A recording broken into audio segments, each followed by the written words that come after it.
भक्त मदन मोहन मालवीय जी का परिचय वार्ता कर हो चुकी है। मदन मोहन मालवीय के पिता और दादा दोनों उच्च कोटि के श्री राधा कृष्ण के भक्त थे। घर में श्री राधिका जी श्री कृष्ण की 2 फुट की प्रतिमाएं थीं, भागवत का पाठ करते रहते थे। ऐसे घर में मालवीय जी का जन्म हुआ था। जो पिता और दादा के संस्कार थे मालवीय जी पर, इस बच्चे पर सबसे अधिक पड़े।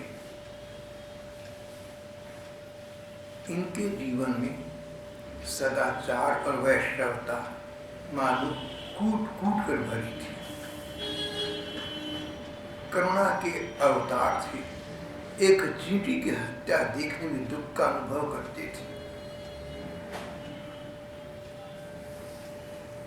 बुद्धिमान थे, मस्तिष्क प्रखर था, पर श्रद्धा भक्ति संयुक्त थी। सदाचार के प्रति विशेष आदर और ध्यान रखते थे। भगवान के प्रति बड़ा विश्वास था। एक बार इनके पुत्र किसी विपत्ति में ग्रस्त हो गए। इन्होंने पुत्र से कहा कि तुम गीता की शरण लो, तुम गीता वक्ता की शरण लो। मच्चित्ते सर्व दुर्गाणि मत्प्रसादात् तरिष्यसि। मच्चित्ते, मुझ में चित्त लगा। भगवान ने कहा अगर तुम भगवान में चित्त लगा लोगे, मन लगा लोगे, तो सब प्रकार की दुर्गम कठिनाइयों से भगवान की कृपा से पार हो जाओगे। सर्व दुर्गाणि मत्प्रसादात् तरिष्यसि। मत्प्रसादात्, मेरे प्रसाद से, मेरी कृपा, मेरी दया से तुम उन सब से तर जाओगे। उन सब समस्याओं का तुम्हें समाधान मिल जाएगा। मच्चित्त, चित्त मुझ में लगा लो, ये अनिवार्यता है।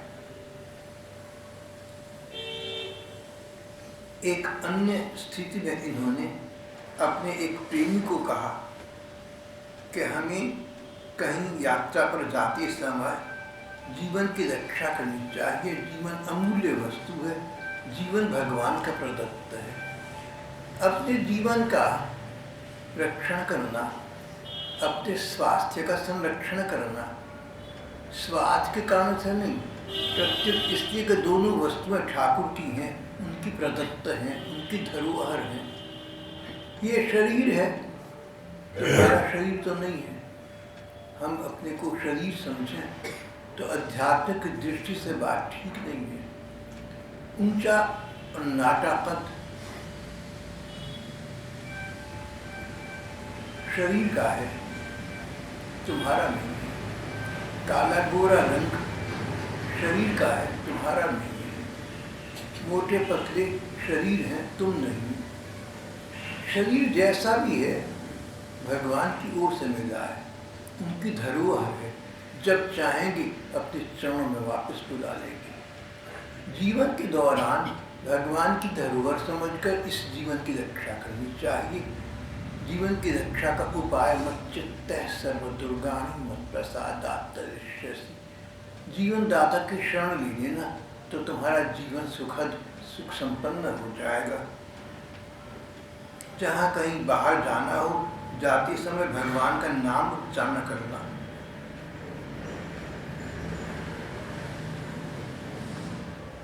एक बार प्रयाग में कुंभ के समय गीता ज्ञान यज्ञ का आयोजन किया गया था। मदन मोहन मालवीय जी महाराज वहाँ के मुख्य वक्ता थे। उनकी गीता पर वक्तृता सुनकर, गीता की व्याख्या सुनकर लाखों श्रोतागण आश्चर्यचकित और प्रभावित हुए थे। न जाने कितनों पर इसका व्यावहारिक प्रभाव पड़ा। कारण जो उपदेश गीता के नाम पर श्री मालवीय जी ने लोगों को सुनाई, लोगों ने देखा कि वो सब उनके अपने जीवन में भी साकार है।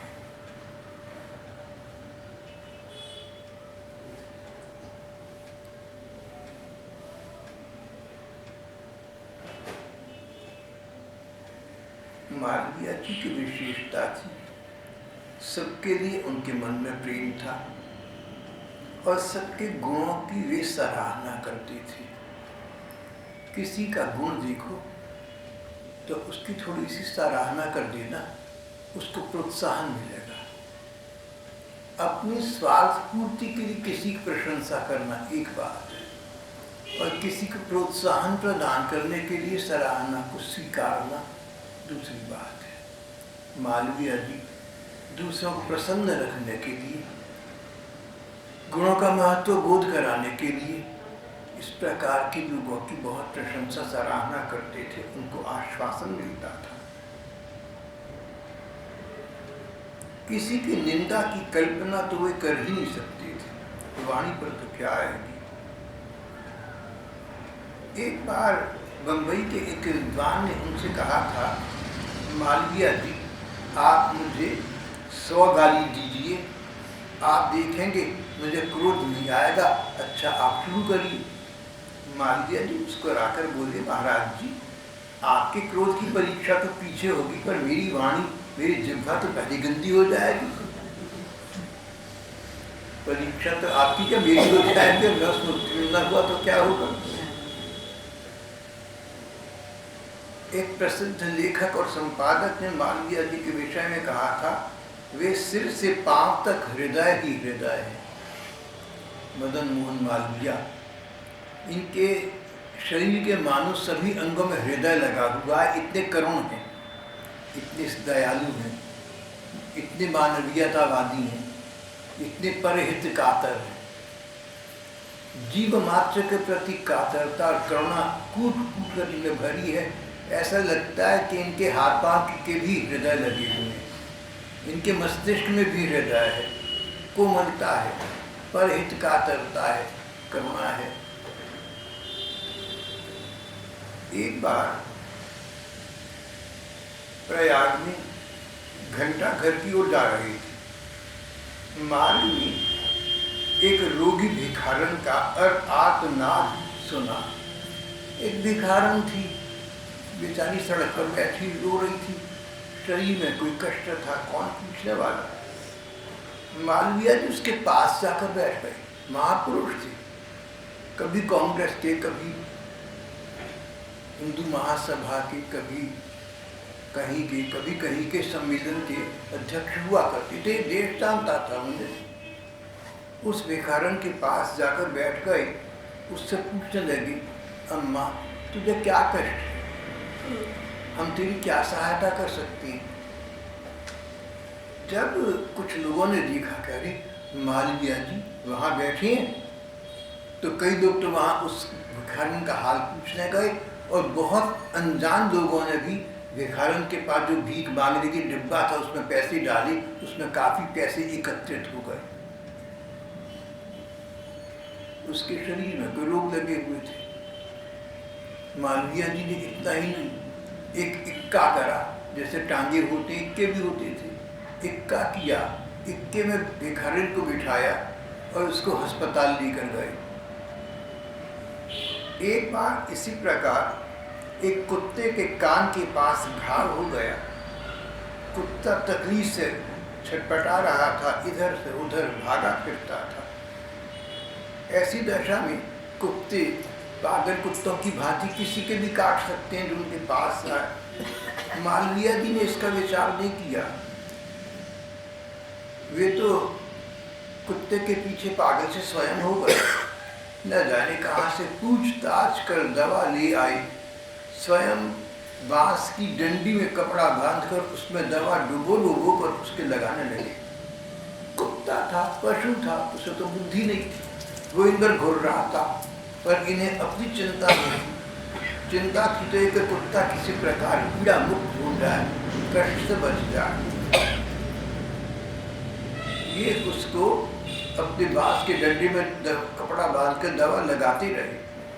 थोड़ी देर के बाद पीड़ा शांत हुई, कुत्ते को नींद आ गई। ये देखकर मालवीय को संतुष्टि मिली कि चलो शांति से सो गया।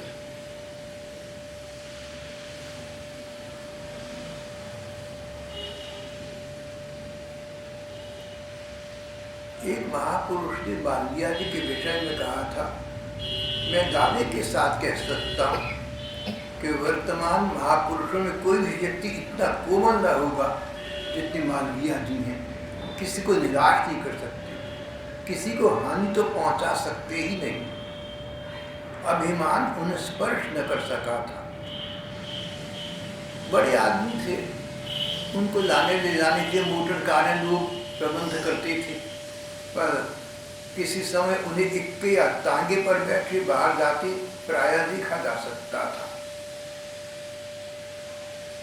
और कहीं कोई उनके सत्कर्म की, उनके सुकार्य की प्रशंसा करता तो बड़े संकोच में पड़ जाते, विनय से विनम्र होकर कहते थे, भैया मैंने क्या किया, सब ठाकुर जी की कृपा है, आप लोगों की शुभकामनाएं हैं, नहीं तो मेरा क्या है।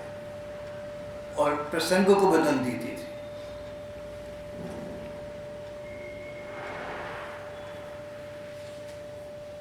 विदेशी लोग भी मालवीय जी के प्रति उच्च आदर का भाव रखते थे। गांधी जी तो मालवीय जी से बड़े प्रभावित थे, कहते थे मैं तो इनका पुजारी हूँ।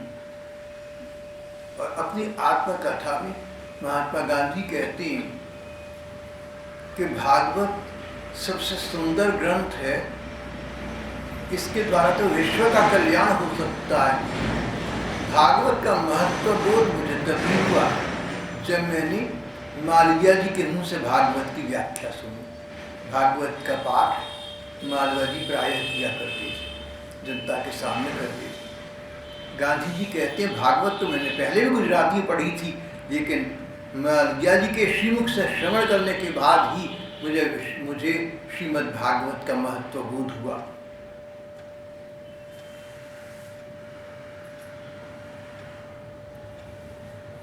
मालवीय जी का ये विश्वास था कि हमारे आज के विद्यार्थी कल के भारत के निर्माता हैं, इसलिए उनको अपने जीवन में कुछ बातों का ध्यान रखना चाहिए। मालवीय जी ने हिंदू विश्वविद्यालय की स्थापना की थी। एक बार वहाँ के दीक्षांत भाषण में उन्होंने विद्यार्थियों से कहा, जो काम करो श्री कृष्ण को अर्पण कर दो, पर देखो याद रखना कि जो पवित्र भाव पवित्र विचार होते हैं श्री भगवान उन्हीं को स्वीकार करते हैं, झूठे व्यवहार भगवान को अच्छी नहीं लगती। ब्रह्मचर्य का महत्व है, ब्रह्मचर्य जीवन है, इसका 25 वर्ष तक विद्या प्राप्त कर और पालन करें। संध्या ईश्वर प्रार्थना करके मन और तन को पुष्ट करें। 25 से 50 वर्ष तक गृहस्थ रहे, माता पिता की सेवा करें, सदाचार में जीवन यापन करें,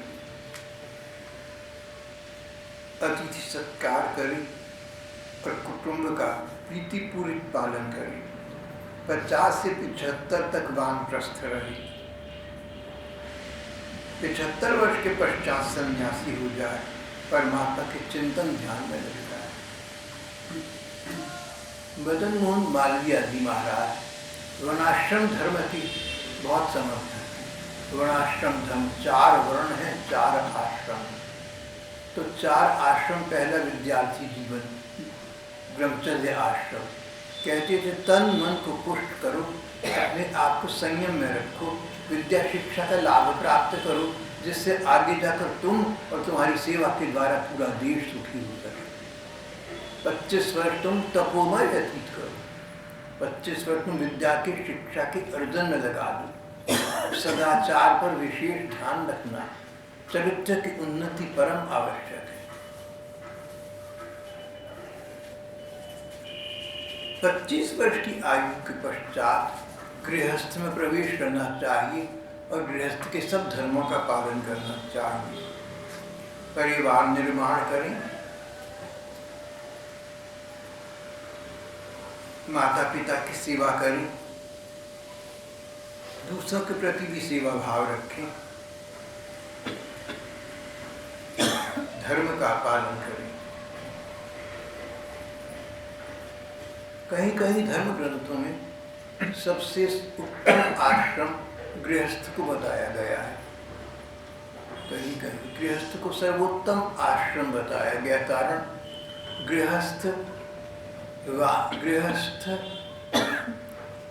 विद्यार्थियों को, ब्रह्मचारियों को, वानप्रस्थों को बड़े बुजुर्ग लोग रिटायर हो गए, कार्यनिवृत्त हो गए, लेकिन घर में हैं, उनको और बूढ़ों को, सन्यासियों को, वृद्ध लोगों को आश्रय प्रदान करता है। इसलिए गृहस्थ लोगों का समाज के प्रति बड़ा विशेष कर्तव्य हो जाता है। गृहस्थ आश्रम के धर्म पालन करने के पश्चात धर्म ग्रंथ कहते हैं, और मालवीय जी ने दोहराया, 50 के होने के बाद तुम वानप्रस्थ का आश्रय ग्रहण कर लिया। वानप्रस्थ, घर में रहकर एक अतिथि की भांति जीवन यापन करो। अपने बहू बेटे सब काम पर लग गए हैं, सबको समझ आ गई है, कोई किसी का हस्तक्षेप नहीं चाहता। तुम घर में हस्तक्षेप न करना, तुम तिक तिक न करना, बात बात पर वितंडा न खड़ा करना, विरोध प्रकट करके अशांति मत उत्पन्न करना। तुम भजन करना, तुम भगवान का स्मरण करना, तुम अपना नियम बताकर पूरे दिन की दिनचर्या बनाकर ठाकुर के प्रति अपने तन और मन को समर्पित कर देना। अगर तुम देखो कि घर के बच्चे बड़े हो गए लेकिन कोई गलत काम करना चाहते हैं, तो उनको चेतावनी देना, एक बार बता देना कि ठीक नहीं है, हमारा अनुभव कहता है भाई बेटा ठीक नहीं है। अगर बच्चे मान जाए तो उनको प्रोत्साहन प्रदान करना, और न माने तो उनकी शुभकामना करना, बार बार बात को मत करना। Like the king of England, 3 कृत्य हो गए: to warn, to encourage and to advise. तुम सलाह दो, न माने तो चेतावनी दो, और मान जाए तो प्रोत्साहन प्रदान करो। बस यहाँ तुम्हारा हस्तक्षेप, तुम्हारी रुचि समाप्त। इससे अधिक वानप्रस्थ को चाहिए। जो लोग रिटायर हो गए, सेवानिवृत्त हो गए, धर्म ग्रंथों ने कहा है वानप्रस्थ, और वर्तमान भाषा का प्रयोग करें तो कार्यनिवृत्त, लगभग 60 वर्ष की आयु तक लोग कामकाज में लगे रहते हैं। उसके बाद जहाँ सरकार ने तुम्हें सेवा मुक्त कर दिया, तुम भी अपने आप को घर की आसक्ति से मुक्त कर लो, और वो जाने, उनका काम जाने, भगवान के भरोसे छोड़ो।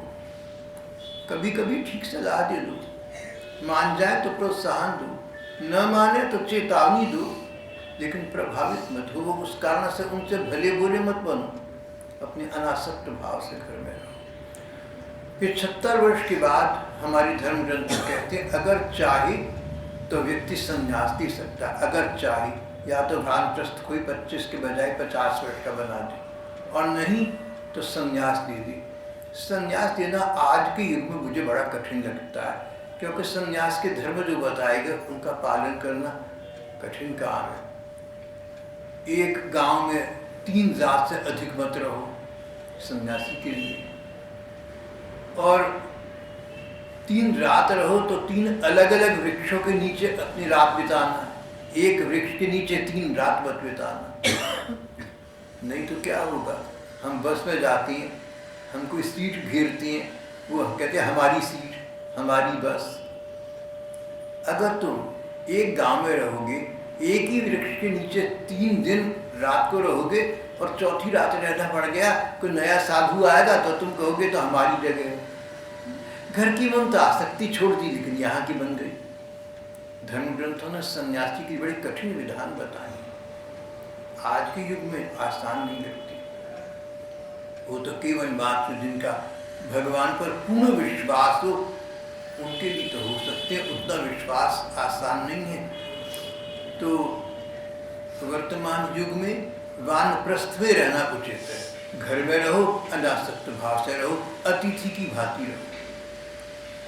भागवत में भगवान कृष्ण ने उद्धव जी से एकादश स्कंध में कहा, घर में अतिथि की भांति रहो, live like a guest in your own house. अतिथि कैसे रहता है?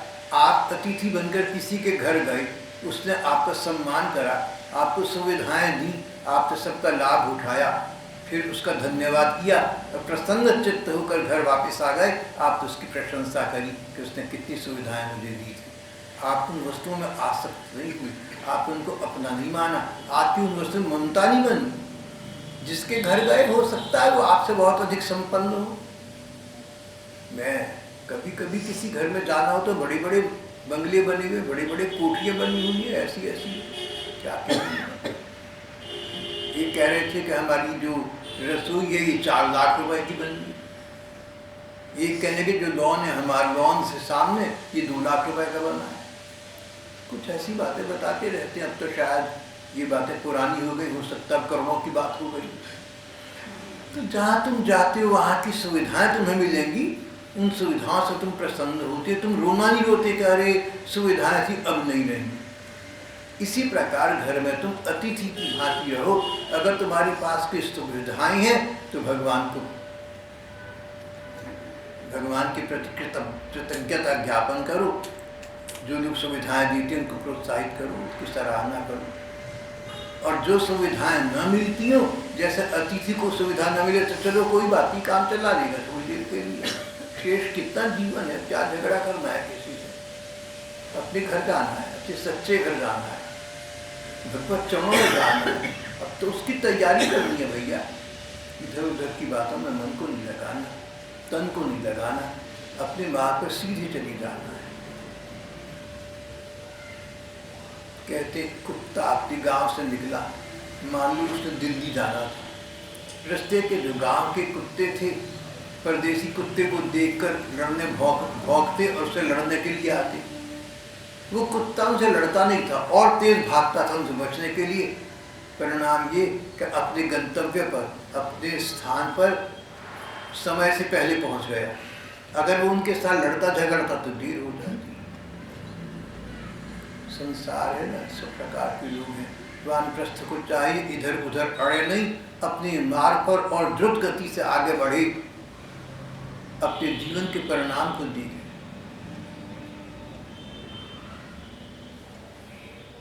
वानप्रस्थ में रहकर भगवान का भजन स्मरण करना यही उचित है। हो सके तो संन्यास ग्रहण कर ले।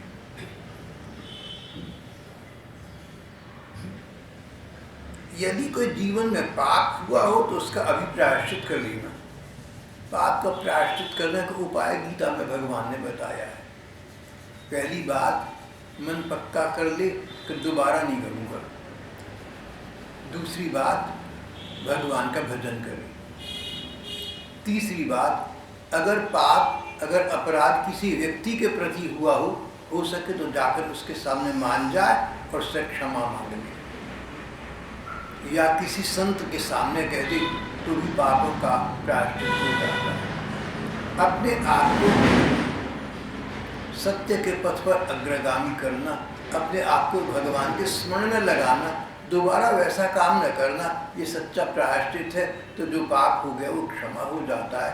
ऐसा हमारे धर्म ग्रंथ भी कहते हैं और पूज्य श्री मालवीय जी ने भी कहा है।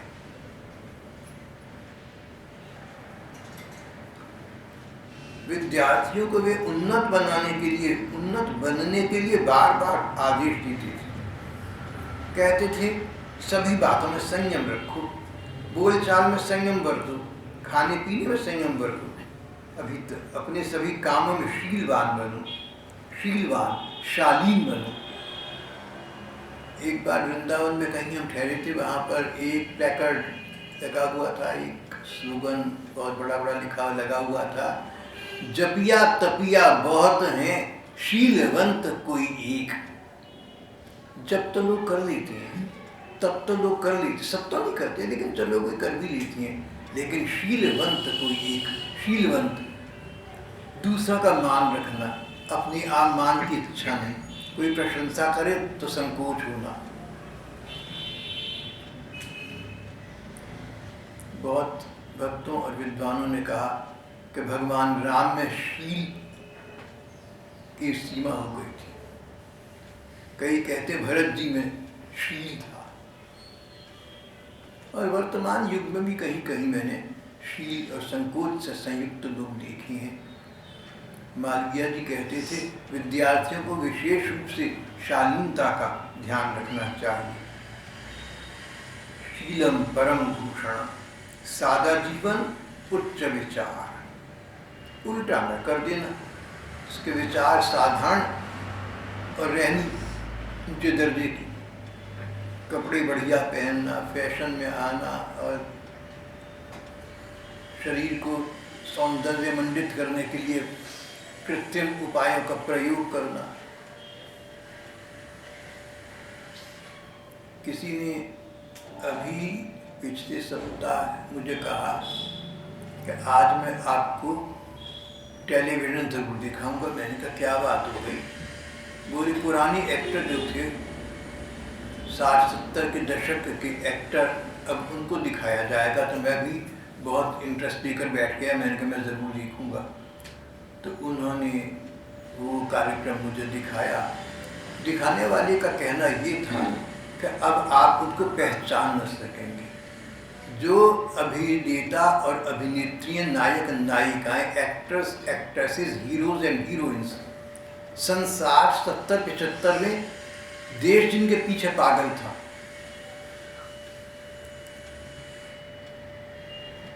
एक अभिनेता ने कहा कि ना जाने कितनी लाखों लड़कियां मेरी तस्वीर सदाएं रखकर सोती हैं। एक अभिनेत्री को सप्त सुंदरी कहती थी, वो लड़कों के शब्दों में आती है। मेरे तो नहीं आई, क्योंकि मेरे वो गीता भागवती सुनना चाहती हूँ। तो अच्छा, वो लोग जो थे ना, अभिनेता लोग, सुंदर तो थे। अब उनको दिखाया गया तो वो बड़ी उम्र के 70, 75, 80 पता नहीं कितने बड़े हो गए होंगे। तो जैसा मुझे दिखाने वाली ने बताया, सचमुच शक्लें पहचान में नहीं आती थी। शक्ल पहचान बताने पर भी मैंने कहा नहीं ये तो बोले, अरे भाई मैंने इसको फिल्मों में देखा, भाई तो बड़ा सुंदर स्मार्ट क्या कहनी है, और यहाँ तो लग रही है।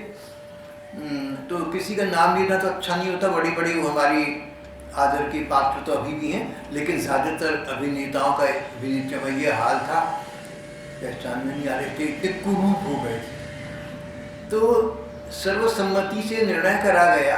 कारण ये है कि अपनी छोटी उम्र में इन लोगों ने कॉस्मेटिक्स का, सौंदर्य के कृत्रिम प्रसाधनों का बड़ा प्रयोग किया।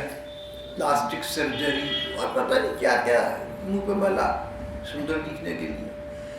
उन केमिकल्स का कुप्रभाव ये कि उनका शक्ल जल्दी बिगड़ गई और ऐसे हो गए जैसे कि टीवी पर उनके शायद ये पिछले सप्ताह की बात है दर्शाया गया, संडे की।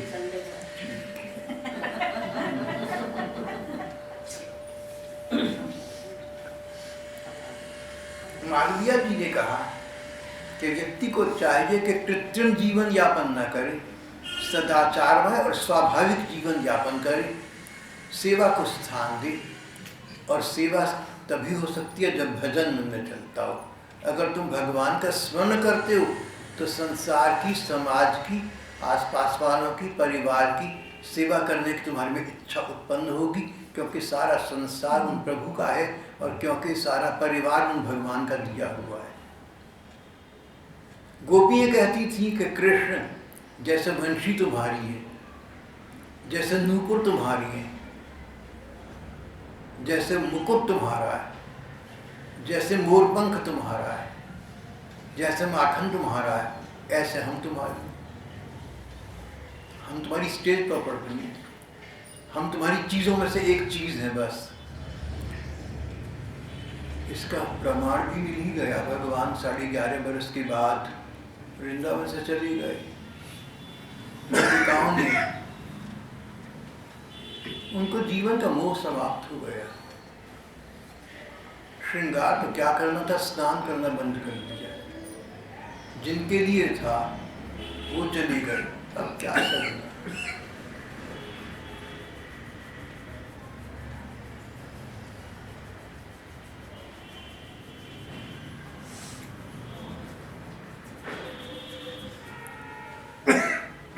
पूज्यवन श्री मालवीय जी ने कहा कि अगर हम देश की उन्नति करना चाहते हैं तो हमें गौओं का विशेष आदर और रक्षा करनी चाहिए।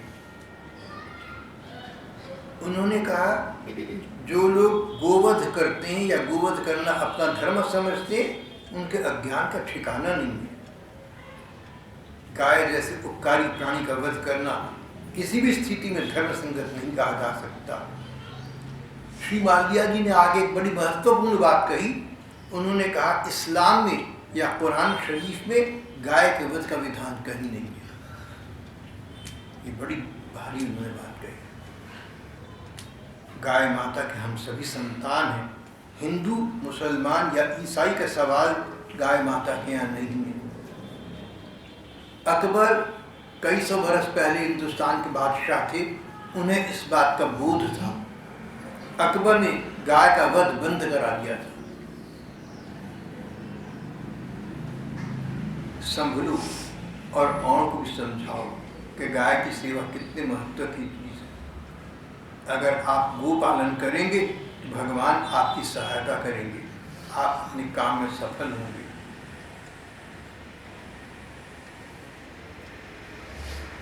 मालवीय जी प्राणी मात्र के सुहृद थे, मनुष्य मात्र के चिंतक थे, भारतीयों के सखा थे। अपने जीवन के अंत काल में 84 वर्ष तक मालवीय जी इस देश को समन्वित करते रहे। अपने बुढ़ापे में मालवीय जी का मन बड़ा दुखी रहता था। हिंदू मुस्लिम झगड़े सन 1946 में बहुत उपद्रव शुरू हो गए थे। उपद्रव पहले शुरू हो गए थे।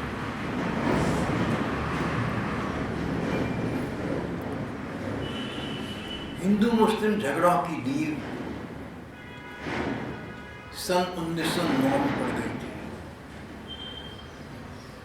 जब मिंटो मॉर्ली एक्ट पास करा गया।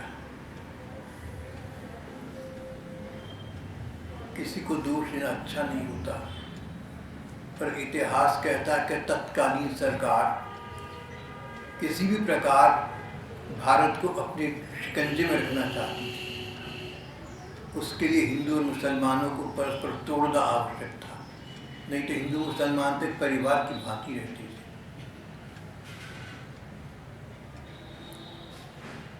उन्नीस सौ 9 में मिंटो मॉर्ली एक्ट पास करा गया, जिसमें मुसलमानों को अलग आरक्षण दिया गया। किसी वर्ग को अलग आरक्षण देने का मतलब वो वर्ग शेष समाज से कुछ अलग है। ये पृथक्करण की नीति है, ये तुष्टीकरण की नीति है, ये सरकारों के स्वार्थ की नीति है। चलो जो हुआ, फिर 1919 का अधिनियम पास हुआ, फिर 1935 का हुआ। 1935 बंगाल का विभाजन किया गया था। मालवीय जी इन बातों से बहुत दुखी थे। हर अच्छा भारतीय दुखी था, गांधी जी दुखी थे।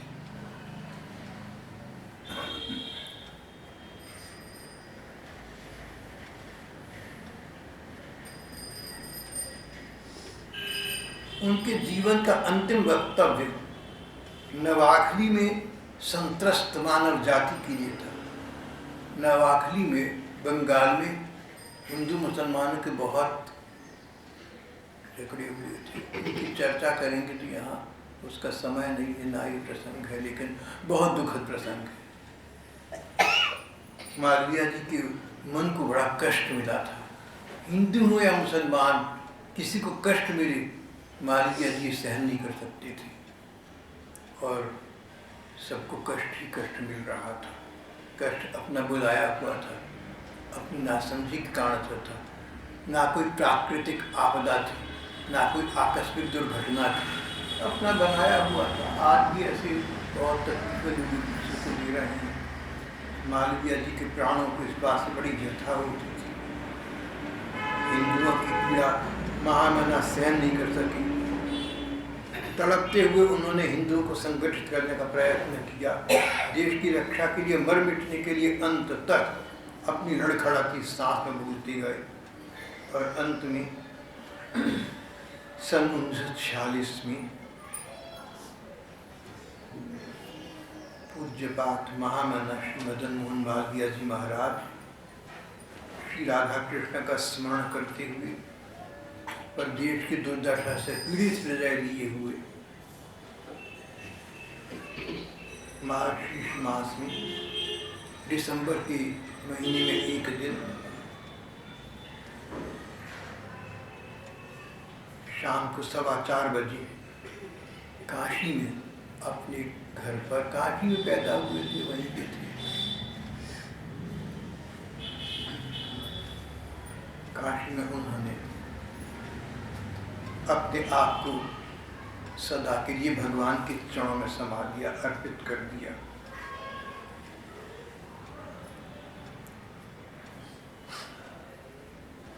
विश्व की एक अमूल्य निधि भगवान के चरणों में विलीन हो गई। 1946 में मालवीय जी आयु की दृष्टि से 84 वर्ष के हो चुके थे, पर देश के दुखों से पीड़ित थे। फिर भी भगवान का स्मरण करते हुए उन्होंने इस भौतिक कलेवर को त्याग दिया और अपने ठाकुर के चरणों में विलीन हो गए। यहाँ हमारा आज का प्रसंग समाप्त हो जाता है।